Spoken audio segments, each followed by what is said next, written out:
What's good, everybody? It's your boy Jay here with Dukes, doing some more ball talk. Like we said, we're going to try to get this to y'all every single week, talking some ball here on YouTube. Make sure you follow Dukes at DukesTheScoop here on YouTube, as well as follow me, Primetime College Football. So we appreciate y'all joining us, Dukes. We got to talk some good stuff, man. There's been a lot going on over this past weekend of college football. First and foremost, we've got to talk about Colorado. It did not finish the way they wanted. It was a 29-22. Colorado loses to West Virginia. And Julian Lewis looked promising. 299 yards passing. Not bad. So after you watched it and you let it just kind of process and marinate, how do you feel about Julian's first start, especially on the road? Man, I couldn't be less surprised. I was a guy, even before I got into the Colorado space, when I was talking to Auburn, when they thought that was a possibility, when I was talking Indiana, or when Indiana thought they were maybe second and he was committed to USC, I always felt like Julian Lewis was probably the most college-rated quarterback in last year's class, in the class I would say outside of Bryce Underwood, but Julian Lewis and Bryce Underwood were the two that I thought were most college-ready. Now, there have been others that have shown that they are ready, like my man at Cal, Bachmeyer. Oh, yeah. There's some really good freshman quarterbacks in this year's class. Scotty Fox ain't been bad, right? But Julian Lewis belongs among those names, and he just proved it. I've always said, if you hear, like, anybody who follows me knows that I've said the lights have never been too bright for Julian. Mm-mm. As a 14-year-old in the Georgia State championship game in the highest classification, he throws for 500 yards against Caleb Downs. Like, it's just unbelievable type stuff, right? It's like a chess match between those two, and he never blinked. So I think just with who he is and who he's been is par for the course. The man has lost more games this year than I think he's lost 11 his whole life total. Dang. And he's lost seven this year. So I think his total is like 18 now. But you take 1 year where they went 4-5 when he was in middle school playing up, 1 year out. The boy only lost like 6-7 games his whole life. 3 years in park ball, three losses in park ball, 4 losses in high school. That's it. So he's a winner, and you saw that emotion after the game. It's just like, man, I don't like this losing, and that's real. That's not fake. That's not posturing for the camera. Mm-hmm. That's someone who does not know, he doesn't like the feeling, and you better believe he's going to work doubly hard to make sure he doesn't feel it again. And he goes into every game thinking he can lead his team to a victory. So yeah, I think the city of Atlanta as a whole was proud of Julian Lewis this weekend, and I was one of those people. Yeah, he balled out. I was watching him. He had some darts. I mean, he had some moments where he needed to get rid of the ball, and Prime even said about that in the post-game presser. He said, he'll get better at it. He got sacked six times in this game, and so seven times. I'm sorry, 7 times. Yeah. To avoid getting sacked like that, you got to kind of get rid of the ball, right? You can't just hold on to that bad boy and think that the offense is going to settle itself. I mean, that was honestly one of the bigger problems that Shadur had back in his day. Don't worry, we're going to talk about Shadur a little bit later too. Okay. But yeah, you can't hold the ball, especially as you move up into this rank. Even in the Big 12, there's some teams with some solid defenses. Zach Alley, the defensive coordinator there at West Virginia, he's known for dialing some stuff up, and so he put in work. But you're right, Scotty Fox was actually kind of solid. I mean, he threw 2 picks, which kind of a testament to this Rob Livingston defense. That the Buffs are trying to get back on, I guess you could say, quote unquote, track. Bigger issue for them right now is, man, they just need more consistency from everybody. But Julian gave you your second highest output in the season passing, 299. What was it? K-Salt threw for 305 against Wyoming. So besides that, K-Salt hadn't really been putting those numbers up. Julian walks out there and immediately settles down, starts just slinging it. And you see him pass. Omarion Miller had a big game. 6 catches for 131. So you start to feel good about it. And that's even without Jordan Seaton out there at left tackle. You kind of felt it. Right. The pressure was there. The line wasn't what we was hoping it was going to be, but Prime pointed it out. He said that there's work that this team needs to do. And he made the comment of not only this season, but this offseason between roster management, coach management, there's going to be some changes. Mm-hmm. I'm wondering, what does he mean by that? Like, I'm curious, is he going to release some of these position coaches? What's that going to be? Because the biggest issue for Colorado to me has still been the run defense. 167 yards given up in this game. And, I mean, I know Coach Pecco is still new. This is his first year as a defensive line coach at this level. So he's still getting himself acclimated to teaching people to do what he did. But, I mean, who you cutting? Who you relieving of their duties is really what I'm curious about. Because I don't think you should get rid of Rob Livingston just yet. I don't know, man. I think so. As you know, I'm one of the people who I hardly ever call for anyone's job. So yes, I'm lead at the Coach Prime. But what I will say is this: something's got to happen, and I think something is going to happen. When you're a winner and someone who's won at the level of Coach Prime, played in the World Series, so he's won big in baseball, a member of those memorable Braves teams of the early 90s, Super Bowl champion multiple times. When you win, I mean, he's won as a coach, won as a high school coach. He knows what it is to win. He's a winner by nature. As he figures out how to consistently win on the college football level, he's looking for that right recipe that will make winning consistent. When I was in manufacturing, and you may have heard me say this before, but when we would implement new processes or any type of continuous improvement effort, I had a general manager at one time when I was a young manager that was telling me, he's like, listen, if you do it once, you're lucky. But if you can make the cycle repeatable, that's when you're good, right? Right. So now it's like, okay, was the 9-win season, Shadur and Travis, and were you lucky or were you good? And I think that Coach Prime will not leave any stone unturned in that building to prove the point that wasn't luck. We're going to do that again, and that's more of the rule than the exception. So I don't think – I hate to say it like this, but I don't think there's anybody who's guaranteed a spot. I mean, maybe Jordan Seaton and Julian Lewis, but I just think I don't know outside of those guys if anybody – and I'm not calling for anyone's job. What I'm saying is I just think that everything is under evaluation at this point because the season has been that bad. You don't go 3-7 with expectations of a Big 12 championship going into the season and think that, it's just like a business that fails. Yeah. Well, when a business is failing, what do? You go look at everybody. You just can't say, oh, well, I like this guy. Or you can't say, well, this guy did good. They did holistically. This was a bad season. And so now I just think that as when you go and you find the guys who you're going to take with you into the next era of Colorado football, the next year, I just don't think there's any place that won't get a fine-tooth comb ran through it when they look for the answer to the problems. Yeah, no, it's one of those. I'm trying to think like, yeah, as they're moving into the new era of college football, of Colorado civilization, and you're right, the bigger thing for them is figuring out how can they repeat what they did with that 9-win season. But the good thing is, and you pointed it out perfectly, that you had Shadur and Travis for a year, 2 years, right? You had them in Jackson State, then you bring them to Colorado, and you're trying to figure out what's there. You think you found yourself a nice blueprint, and boom, you win 9 games. Like, all right. Well, the problem you have there is that you're at the end of the road with those boys, and you're back to the refresh. So this year is just like year one for Prime. He's trying to figure out what he's got. He's brought in some young players, but he didn't bring in.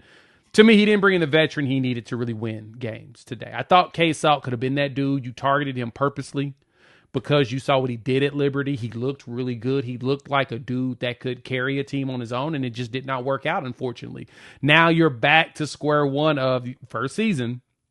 Julian Lewis is now that dude, and you got to do what you need to do to not only keep Seaton there protecting his blind side, but build around that to where not only that line gets stronger, but keep them weapons. Because I think you got the wide receiver weapons. I think the line would be great if they were healthy. I mean, you're dealing with a lot of injuries there. The biggest thing to me on the side of the ball, and I'm with you. I'm not big on calling for people's jobs, but you got to figure out some stuff on defense. This defense cannot be this historically bad like this again.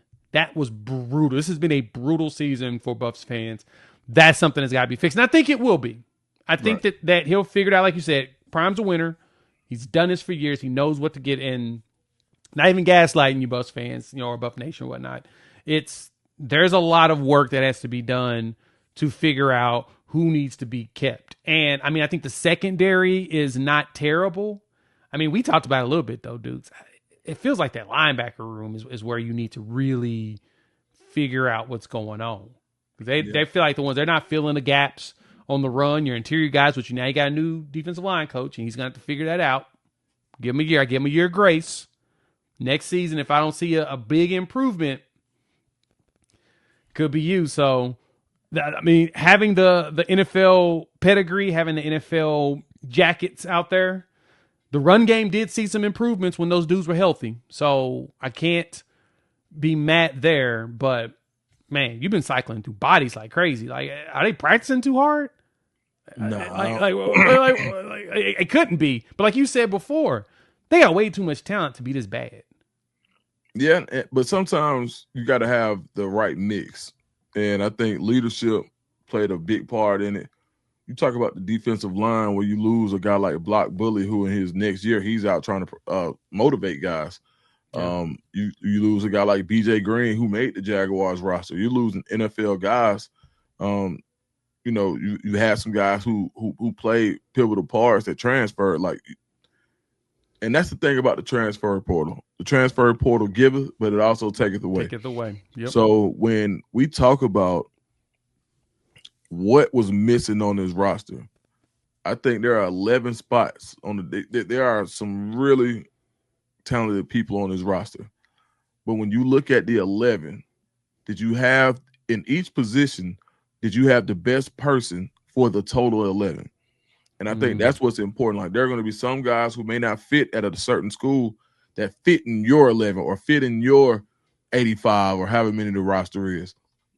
Sometimes you see guys who may be all-stars on one team, but they can't play for you, not because they forgot how to play football, but do they fit in the scheme of what you want to do in the whole? We heard Coach Prime earlier in the year say, I want all y'all to be wrong if we're going to be wrong.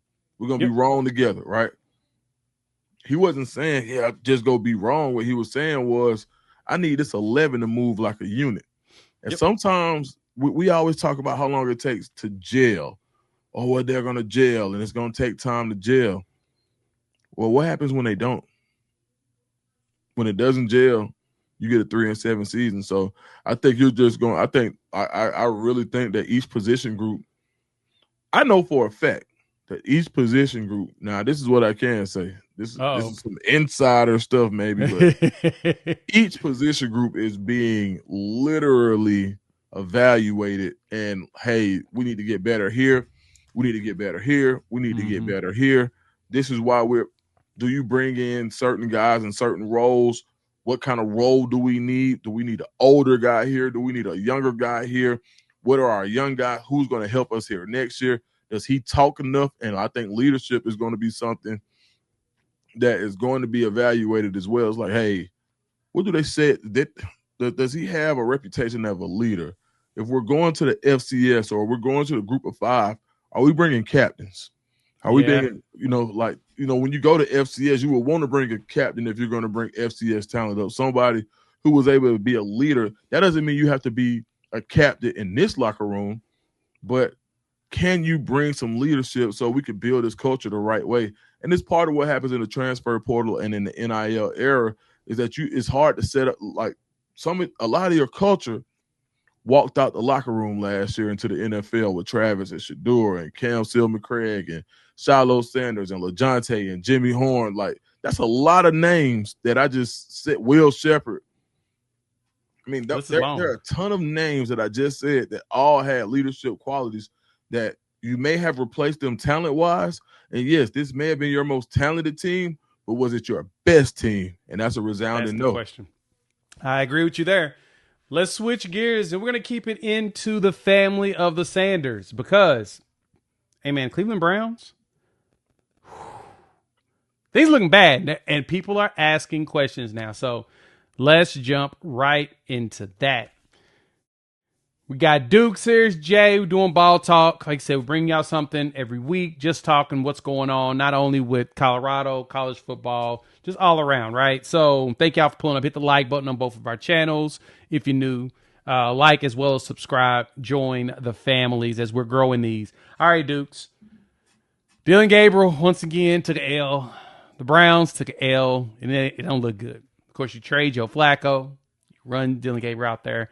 And in this game against, the Jets, he was 17 for 32, 53%, not too bad, 167.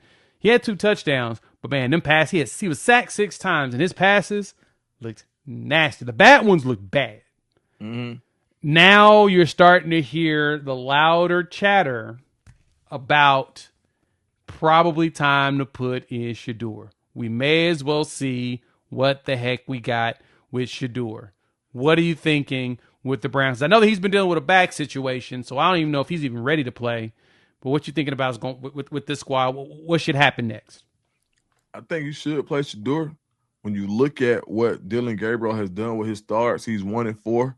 When you look at, it's not a thing where you can go and look at the box score and see how bad he's been or how good he's been, because he's going to complete over. He's completed over 50% of his passes, which the benchmark in the NFL is around 63%, which he ain't far off of, to be honest. True. When you go 58.6, yeah. Yep. So when you go look at what he's actually done as a rookie quarterback, he hasn't been completely horrible as far as the box score goes. But when you look at game flow and you watch for the eye test yourself, you say, I'm not sure if this is a winning brand of football that he's playing.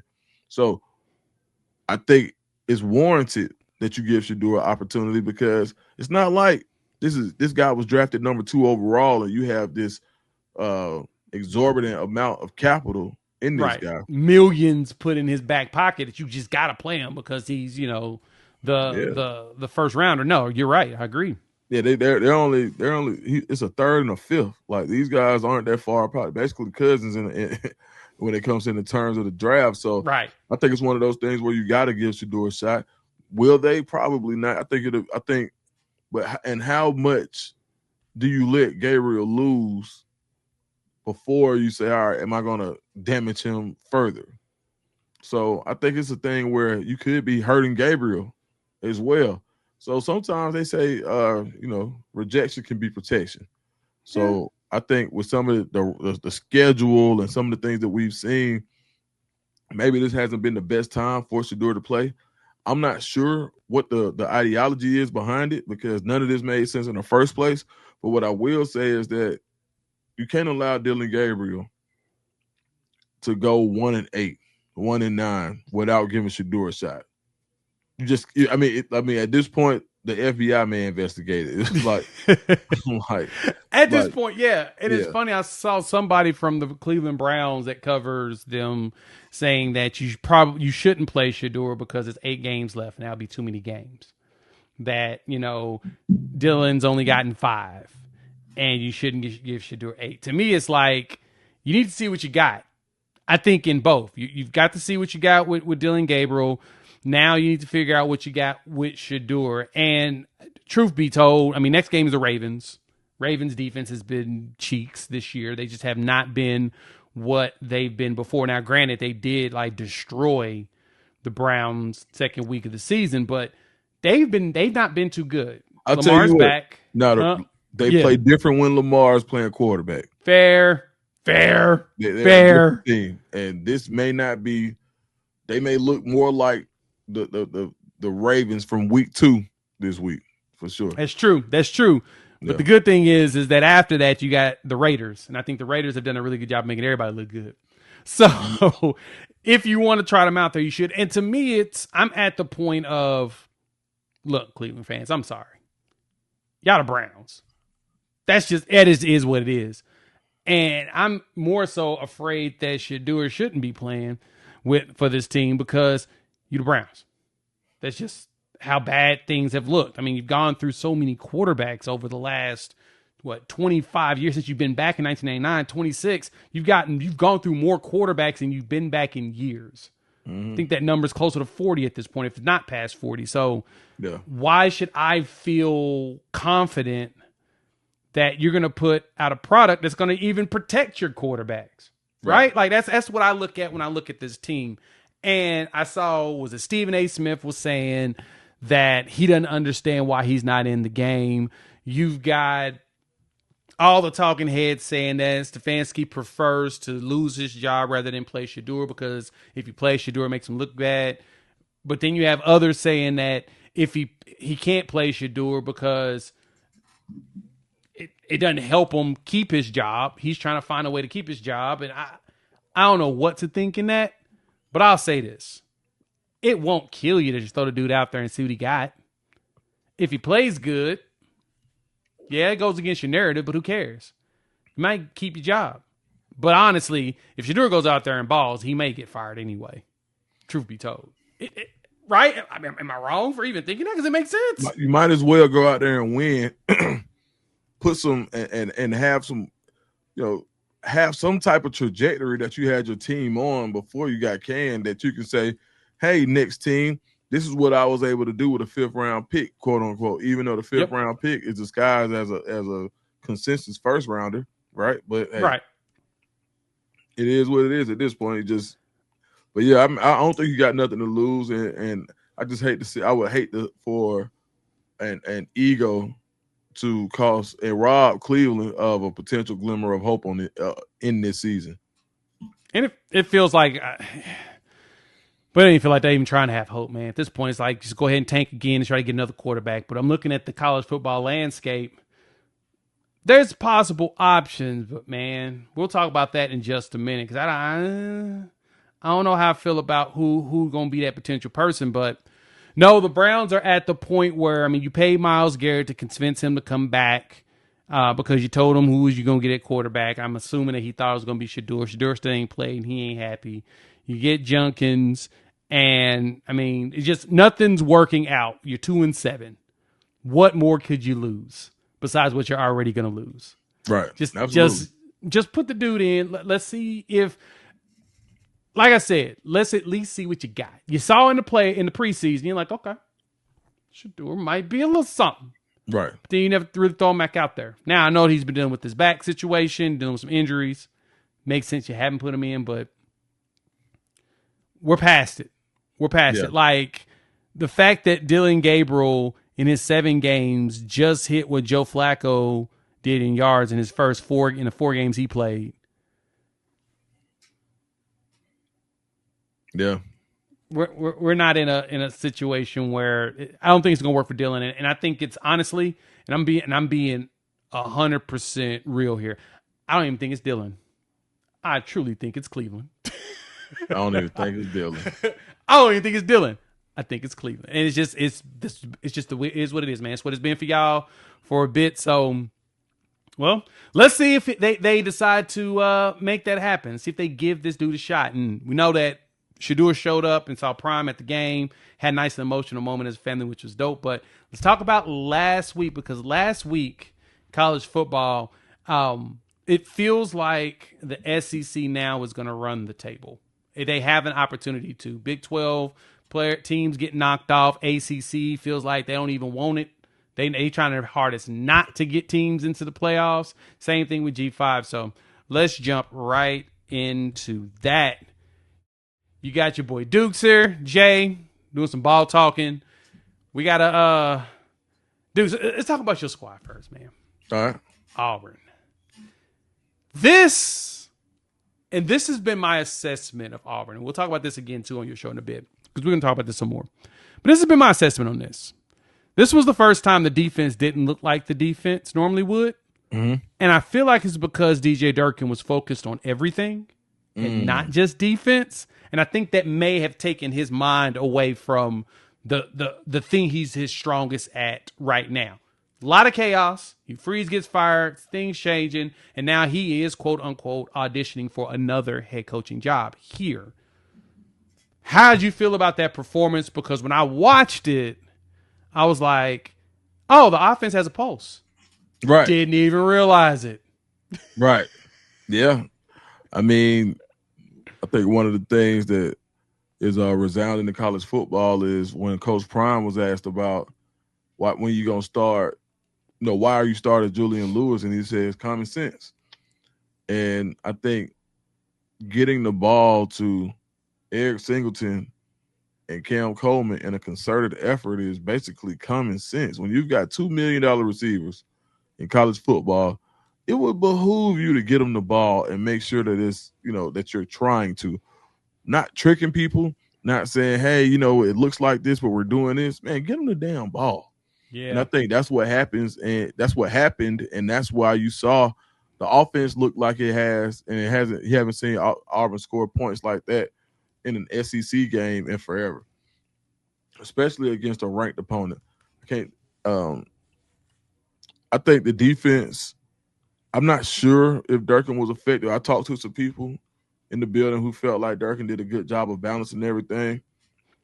I got to give credit to Tim Beck, offensive coordinator at Vanderbilt, for changing his game plan after halftime. The adjustment that was made, where it says, you know what, you guys are stopping the run game. You guys are stopping what we want to do. Let's change it. Right before the half, they get that score where they go empty, they go fast, they go tempo. Auburn wasn't ready for it, and the adjustment wasn't made fast enough. Some unfortunate penalties took some big plays off the board, but you got spanked defensively for the first time. And you know what? And the funny part about it is you got spanked, but it's like in every way. A coverage bust, very uncharacteristic of Auburn. But then you go back and you say, dang, well, you miss a guy like Champ Anthony at safety. And I think there are some things that can be cleaned up and will be cleaned up. I think that was more of an anomaly than it was the rule for that defense. That defense is still plenty talented. And I think going forward in the next two games, you got a bye week this week. You get to clean up some things. Durkin gets to get back in the mode of being a head coach, as he does have experience. Yeah. So I think as he starts to get back in that mode, and I think you can be a head coach and call the defense. I think you can. I agree. I think Durkin is capable, and I think that Derrick Nix accounted for himself very well, although it was still a loss. And there's a big debate at Auburn right now is how can you be happy with the loss? You still lost. I'm not happy with the loss as a guy who watches Auburn and went to Auburn, but what I am is encouraged by the offense. Yeah. More than anything. If I were to say anything, I'm not happy with the loss, but I'm encouraged by the offense and what the possibilities of what could be, or even what could have been, if you have this same offense against the Georgia, against the Oklahoma. If just the philosophy of, hey, bro, get the ball to Cam Coleman, Eric Singleton, make them keep the safeties up, and then run the ball with Jeremiah Cobb. It's basically the same thing. When people started to drop the safeties, you started to get less and less looks, the favorable looks on the perimeter. Well, now you take advantage of those favorable looks and you push that safety back up, and then you run the ball down their throats. It seems to be a plenty simple philosophy that I think Derrick Nix just took advantage of, and kind of gives you a little bit of a little silver lining on what's been a dark cloud over Auburn football this year.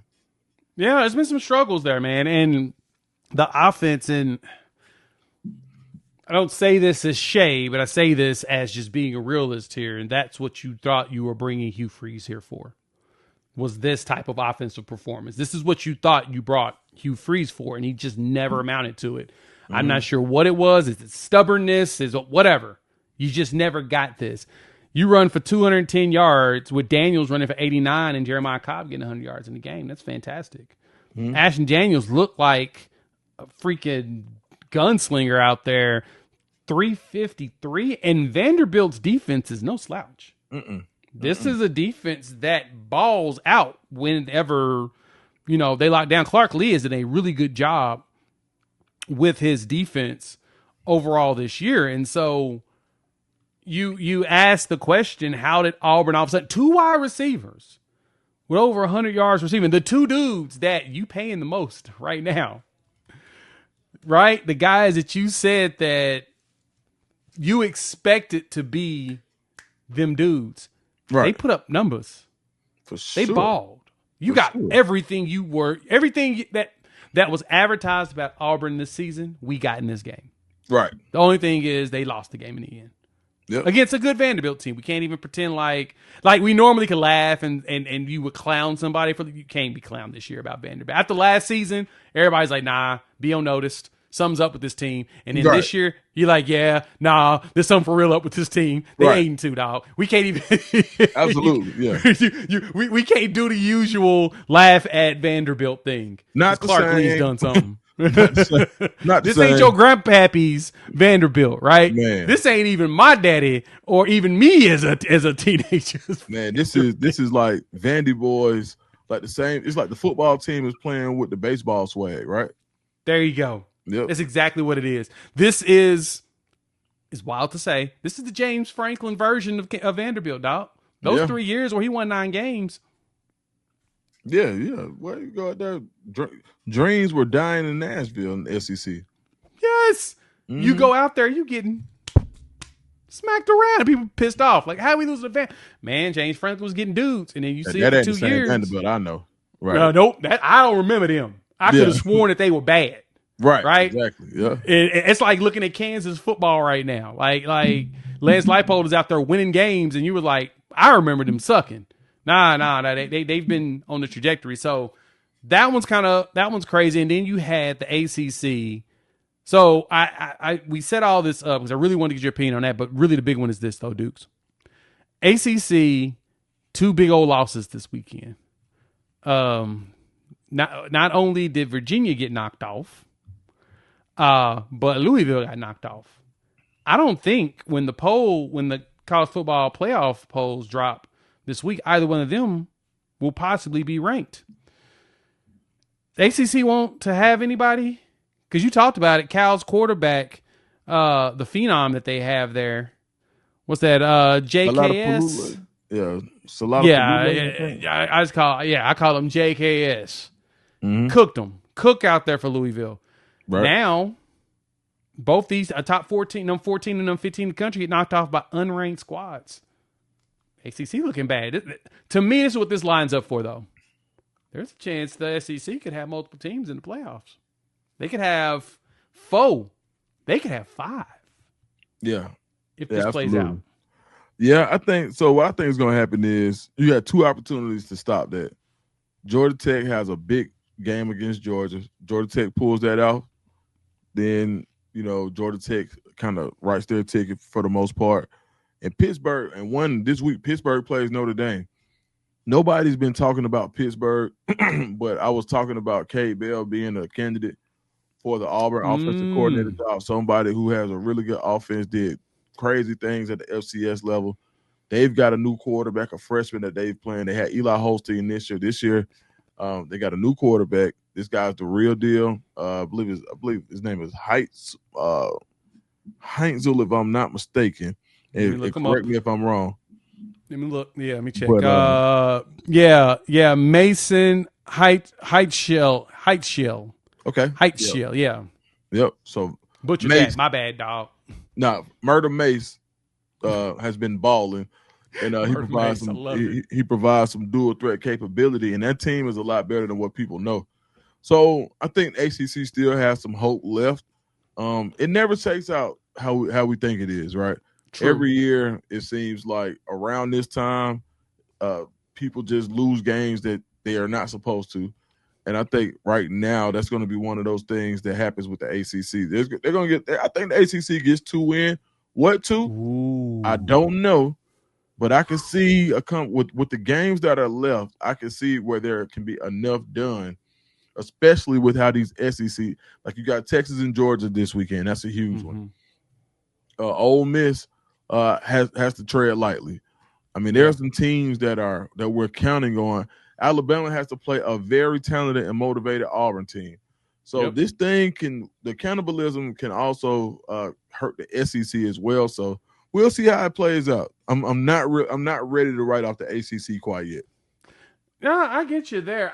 For me, it's unless Georgia Tech loses in the ACC championship game, is Georgia Tech in the Pips. Like Miami, maybe. I guess that's probably the other team that could potentially make a climb, and it's truly going to be based upon how these SEC teams finish up. Because you're right. Bama's going to they got Oklahoma this weekend, and they're going to have a motivated Auburn to close the season out. Oklahoma's got not only Alabama, then they got Missouri coming to the house and LSU, both teams that have some really dire situations with LSU not having a new coach, benching Garrett Nussmeier. And then Missouri's on QB number 3, a true freshman in Matt Zoller, who didn't look all that great in his first start, but, it is what it is when you have to throw a true freshman out there for his first official start in the game against that really good Texas A&M squad. Georgia, Texas, and then Texas has Texas A&M to wrap the season up. Like, there's a lot of potential cannibalism, but I think the thing that helps the SEC right now, though, dog, is that if the cannibalism goes right, and a lot of these games are a lot closer, there's not going to be much shifting in their spots. You know what I'm saying? Oklahoma knocks off Alabama, and it's a close game. Bama is going to drop from number 4, but Oklahoma moves up from number 10 to like 5. Bama drops to like 8. They're not gonna punish them too bad. Right. Georgia loses to Texas, similar situation. It's gonna be basically a borderline flip flop, and they're gonna still be right there in the middle. Notre Dame's gonna have to be Pitt. They lose to Pitt though. That's it for Notre Dame. There's no reason for you to put them in there. And then you'll have, like I said, the rest of those games, and it'll determine if teams keep winning and barely losing games. Whew. It's going to get squirrely because do we really believe in these Big Ten teams? Like, I think Indiana's good. I just got to see them against a team outside of Big Ten. But I do think they're good. And Ohio State's Ohio State. Like, they're historical. So I can't even, they always get the benefit of the doubt, in my opinion. But do we really believe in those other squads, though? That's the thing I have questions about. Yeah, I mean, Oregon barely pulls it out against Iowa, but Iowa's always a good team. They're a good defensive team. I as much as I want to clown them for that, it's Iowa though. They're known for this. And Penn State had the number 1. They came into the season ranked number 1. As bad as it's been, the NFL talent didn't walk out the door with the ranking. Sometimes guys just can't figure it out, and I think if you go into the season ranked 12, James Franklin probably still has a job. But going in with the expectations that were put upon Penn have kind of hurt you in a way. But that doesn't mean that the roster isn't talented. So I think the parity in college football is real. I really do think that. I'm less inclined to say the SEC has the bias. I think they are better roster-wise, but I don't know if you have better teams. I think there's a ton of talent in the SEC, and if you want to go look at 4 and 5 stars, yes, the SEC is going to have the most. But what I like to look at is, are they the best team? Because college football, the teams still matter. Just like a team like Auburn. Auburn is loaded with a ton of talent, but they haven't been able to put it together because for whatever reason, they weren't getting the message from the captain's chair on the ship in the way that they needed to. So, I like the playoff a lot for debates like this, right? This is what the playoff is about. This is the essence of having the playoff, and for someone to prove it, because the Big Ten won it last year, they win it again. I mean, we'll see. There's no argument. Big Ten goes out there and wins the title again. I mean, there's nothing much you really say. That's 3 years in a row. They've just been owning college football, even though SEC has owned it for most of the last 20 years. So, hey, yeah, you're right. The Big Ten's got it. I want to see if Kurt Signetti and them boys are for real. I want to see them play against. Let me see them line up against Bama. Let me see them line up against Georgia. Let me see them line up against some of the teams that we historically seen be real good. Hell, put them against Texas. Let's see what they look like. They go out there and they smash them. That quarterback for real. Oh, yeah, Mendoza. That dude. Got to give him that. Mendoza's that dude. I can't even pretend like Mendoza ain't that dude, but for sure. Well, I guess we're going to have to see what they look like, man. All right, hey, thank y'all for joining us. Like, Subscribe over there, Dukes the Scoop. If you're watching there, primetime college football, like, subscribe here. Like I said, we're going to keep putting this stuff together for y'all. And, we'll chop it up with y'all next week. Peace.